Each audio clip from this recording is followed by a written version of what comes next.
Dedicated to Eastern and Southern Kentucky, this is WYMT Mountain News at 6.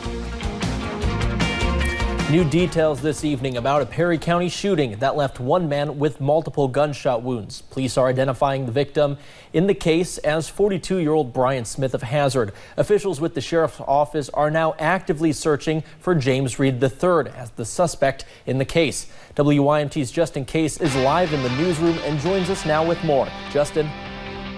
Connor, this shooting happened Friday night along the train tracks in the Christopher community of Perry County. This is video from the scene that night. When deputies arrived, they say Brian Smith told them he was shot several times by James Reed III. That was just moments before he was taken away by ambulance and eventually airlifted to Pikeville Medical Center.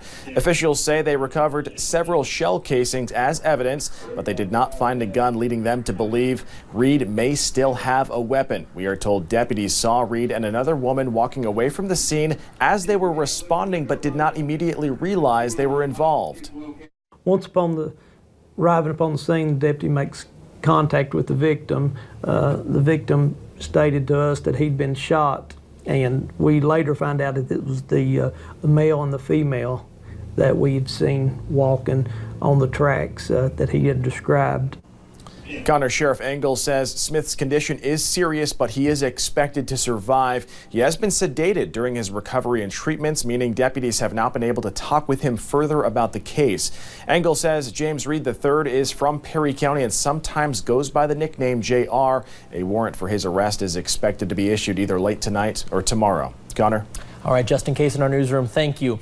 A tense afternoon for the family of Jordan Tackett. They sat in a courtroom waiting for the man accused of killing their loved one to appear in court. WYMT's Will Puckett has more. 2 weeks. That's how long the Tackett family has known that their beloved Jordan, or as they called him, Hunter, was killed. It was hard. Our family's emotions are running high. Tuesday, the family gathered in a Floyd County courtroom as the man accused of killing Jordan answered to his charge. This ain't about vengeance at all. We're a God-fearing people.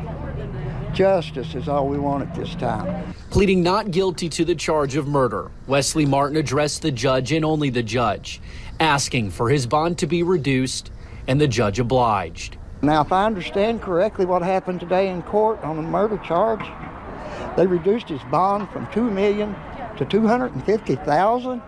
A family shaken. Martin is due back in court on July 25th. Deputies in Laurel County arrested a woman last night following a disturbance at two businesses. Investigators say they found Jody Beth Walker under the influence, kicking and screaming at an ATM. She allegedly told them that meth was the manufacturer of her Adderall. They charged her with public intoxication and drug charges. And President Trump and the First Lady will join other leaders next week at the National RX Drug Abuse and Heroin Summit in Atlanta. More than 3,500 people are expected to attend. The conference was first organized by Operation Unite to discuss ways to curb the nation's drug problem. Congressman Hal Rogers is also expected to be there. We will have live coverage from the conference as well. Today, students displayed their hard work at the KVEC Fire Summit today in Pikeville. Projects ranged from performing arts to STEM. Students from 9 school districts helped build tiny homes for the Tiny House Village. The homes will be auctioned off, giving students a hand in real-world business and construction practices. Christian Land, sophomore at Phelps High School, said the project is a good way to make a contribution to the world. Knowing that we did that and that everything that we like to eat we can do it on our own, and it's just a great feeling knowing that you can do something that tastes so good and can help anybody. The Tiny House Village is an ongoing sustainability project through KVEC's, quote, Build It Forward initiative. Deputies in Laurel County have issued a golden alert for a man who has gone missing for the second time in 6 months. Deputies are searching for 39-year-old Joseph Benji, who was last seen off Tomcat Trail 5 miles east of London. Deputies say Benji suffers from mental disabilities. Back in October, deputies canceled an alert for Benji when he was reported missing after going hunting. He walked out of the woods safely 2 days after being reported missing. If you have any information on his whereabouts, you're asked to call the Laurel County Sheriff's Department.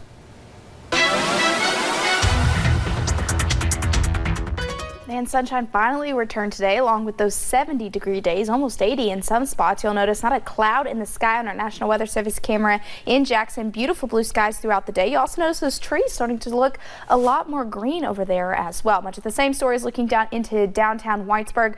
We're seeing those beautiful green trees and the beautiful blue sky as well. It's been an absolutely amazing day today, and satellite and radar shows really much of the same story. We're seeing no clouds, no rain chances, not having to deal with that today or really as we head into tomorrow as well. Nice break from the soggy weekend that we just had. Now temperatures are into the upper 70s, lower 80s, showing an 80 in London and Hazard, 81 in Williamsburg, 75 in Harlan, 75 up into Moorhead, and a 77 over into Prestonsburg. As we head throughout the rest of those overnight hours, we will continue to see those temperatures drop just a little bit. We'll also see those mostly clear skies continuing, with those overnight lows really being into about those mid to upper 50s. So a very quiet night ahead. We do have a change on the way. That's not a little bit later at the end of the week. I'll have those details coming up for you guys in just a little bit. All right, thank you, Paige. Disturbing allegations against a former Southern Kentucky high school teacher and coach. School officials in Somerset say Stephen Wallace retired from his job as a teacher and boys soccer coach last winter. But we're learning that on January 7th, Wallace is accused of asking for sex for money from one of his former students. WYMT's Phil Pendleton has more on the bizarre allegations police are looking into.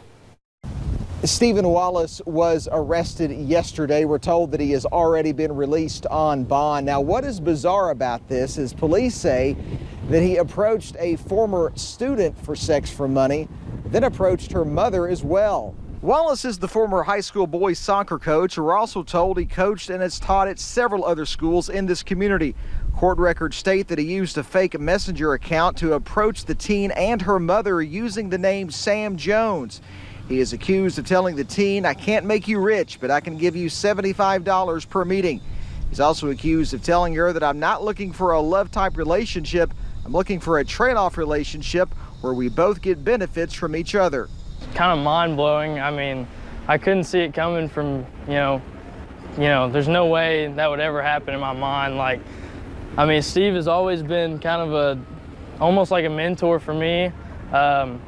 It's kind of, I just don't know what to think at this point. Now, what is even more bizarre about this is that according to court records, Wallace even had some communication on Facebook Messenger with the 17-year-old's boyfriend, and he replied back stating that she was not 17, that she was 21. We're still digging into all of this, and we hope to have a lot more tonight at 11 o'clock. But for now, in Pulaski County, Phil Pendleton, now back to you. Wallace will answer to charges in Pulaski District Court on May 1st, but we are told he has a motion hearing to consider bond tomorrow. And Kentucky Attorney General Andy Beshear wants Governor Bevin to withdraw his subpoenas to 10 school districts. Those subpoenas are asking for the names of the teachers who called in sick on the days protests were taking place at the Capitol. Lawmakers were looking at laws that would change teacher retirements. Beshear is threatening to sue if the governor doesn't withdraw the subpoena.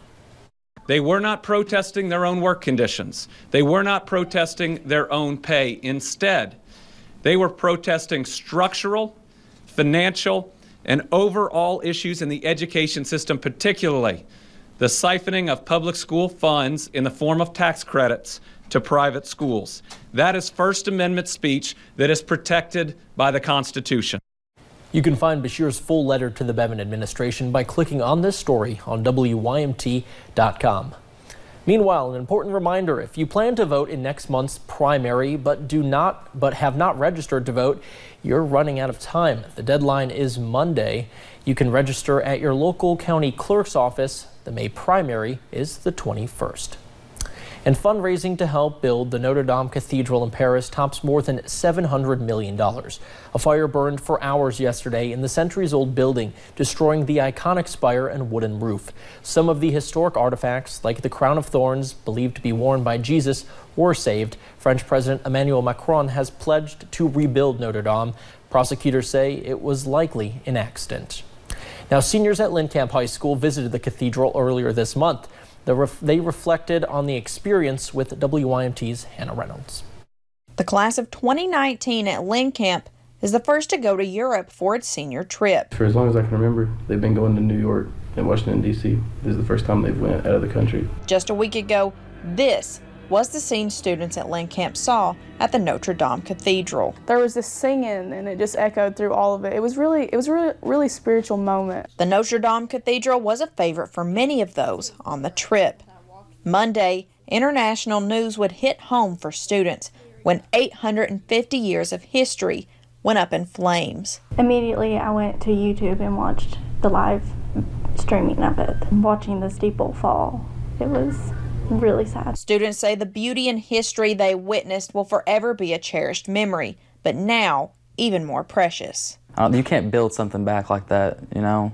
It's more of a memorial now. And staff that went on the trip say they are thankful students had the opportunity to see the history before it changed forever. Paris is a tough city. I mean, Paris rebuilds, they come together, so I look forward to seeing what they'll do to rebuild it, and hopefully, you know, it'll be just as beautiful as it was before. Making their senior trip experiences even more special. In Knox County, Hannah Reynolds, WYMT Mountain News. 6 seniors and 5 chaperones went to London and Paris for the senior trip. They got back home last Monday. And breakfast lovers were rejoicing in Pikeville today during the grand opening of a new restaurant on 2nd Street. Southern Biscuit and Grill officially opened to hungry customers this morning. The restaurant's theme is bicycles, bees, and biscuits. Southern Biscuit and Grill serves locally grown food and has 6 employees, and they hope to soon need more. And today we saw that sunshine return, but does that continue as we head into tomorrow? Well, the answer is yes. Cold front, though, starts to move in by the time we get to your Good Friday. Also have that Easter forecast coming up for you guys in just a few short minutes. And every second counts. Up next, meet a Kentucky State Police dispatcher and hear what we all can do in life or death situations.